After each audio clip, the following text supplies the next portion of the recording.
In today's video, I'm going to teach you how to change view as default in Outlook. If you find yourself switching the layout of your emails every time you open Outlook, setting a default view will save you time and keep things consistent. A view controls how information appears, things like the message list layout, reading pane placement, and which columns are visible. Today, we'll lock in the view you prefer so it's automatically used every time you open that folder. First, open Outlook. Make sure it's fully loaded so all ribbon options are visible. Next, go to the folder where you want to set the default view.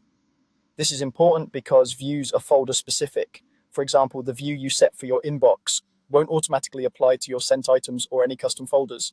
By going into the exact folder first, you're telling Outlook, apply the following settings here. Now look at the top of the window and click the View tab on the ribbon. In the current view group, click Change View and then select Manage Views. This opens the central place where Outlook stores all the predefined views and any custom ones you've created. Using Manage Views ensures you're not just switching temporarily, you're actually setting the default for this folder.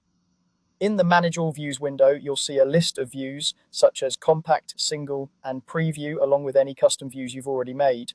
Click to select the view you want as your go-to layout. If you like a streamlined list with a reading pane, Compact is a great choice. If you prefer each message taking more space on a single line, Single might fit better. Pick the one that matches how you work. With your preferred view selected, click Set as Default. This sets your chosen layout as the one Outlook will use for this folder going forward.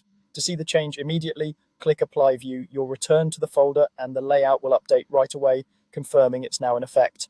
From here on, every time you come back to this folder, Outlook will use this default view automatically. Remember, this change applies only to the folder you selected, which helps you tailor different folders to different purposes without affecting others. That's all you need to do. Open Outlook, go to the folder, use View, change View, and manage views. Pick your preferred layout, then set as default and apply View. With this set, your email workspace will stay consistent and efficient every time you use Outlook.